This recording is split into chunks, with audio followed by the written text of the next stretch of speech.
Picture this. You're standing in your kitchen wearing one sock, a tie, and a spaghetti-stained shirt. In one hand, you're holding a coffee mug that says World's Okayest Employee, and in the other, a screaming baby who just discovered the joy of throwing pureed carrots at the wall. Your laptop is open on the counter, and your boss's email subject line reads, Urgent.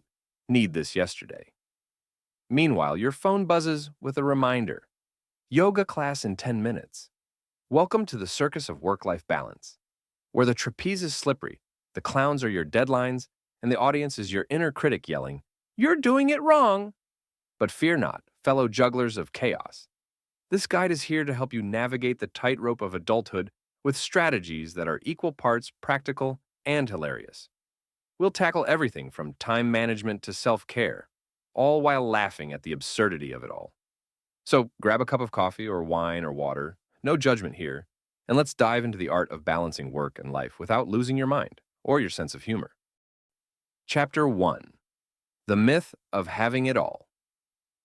Let's start by debunking the biggest lie of adulthood, the idea that you can have it all.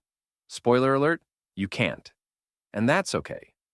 The phrase having it all was probably invented by someone who had a personal chef, a team of assistants, and a time turner like Hermione Granger.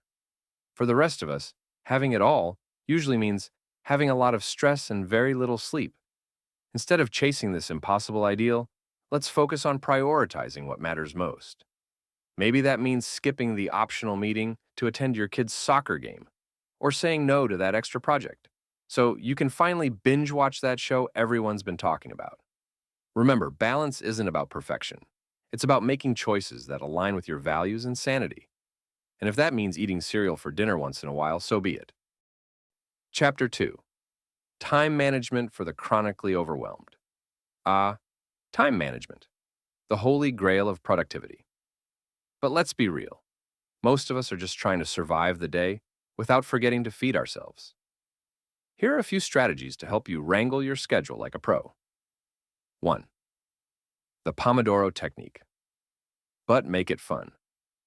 Set a timer for 25 minutes and work like your life depends on it. Then reward yourself with a 5-minute break to do something ridiculous, like dancing to your favorite guilty pleasure song or pretending you're in a shampoo commercial. 2. The 2-minute rule. If a task takes less than 2 minutes, do it immediately. This works great for things like replying to emails or putting away your laundry. Okay, maybe not the laundry, let's be honest. That pile has been there for weeks. 3. Embrace the power of no. Saying no is like a superpower. Use it wisely. You don't have to attend every meeting, join every committee, or bake cookies for the school fundraiser. Unless you really want to, in which case, can I have one? Chapter 3. The Art of Self-Care.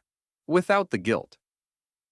Self-care isn't just bubble baths and face masks, though those are great too. It's about giving yourself permission to rest, recharge, and occasionally eat an entire pizza by yourself. Here are some unconventional self-care ideas. The Pretend You're a Celebrity Day. Treat yourself like a VIP for a day. Wear sunglasses indoors, demand sparkling water with a slice of lemon, and refer to yourself in the third person. Karen is not available right now. Karen is busy being fabulous. The Do Nothing Challenge. Set a timer for 10 minutes and literally do nothing.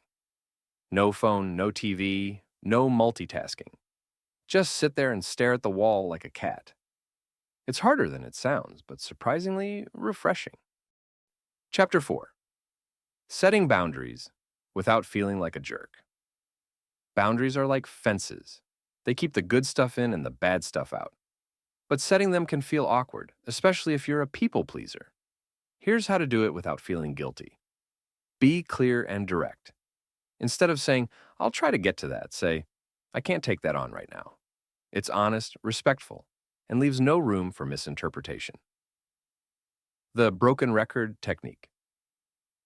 If someone keeps pushing after you've set a boundary, calmly repeat yourself like a broken record.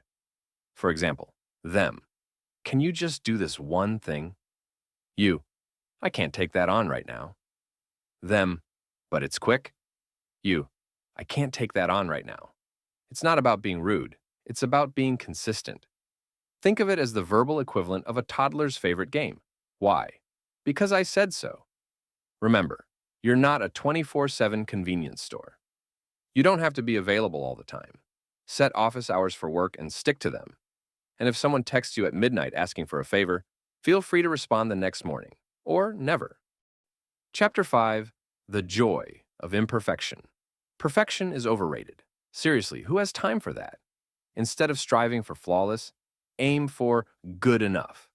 Your presentation doesn't need to be Oscar-worthy. It just needs to get the job done. Your house doesn't need to look like a Pinterest board.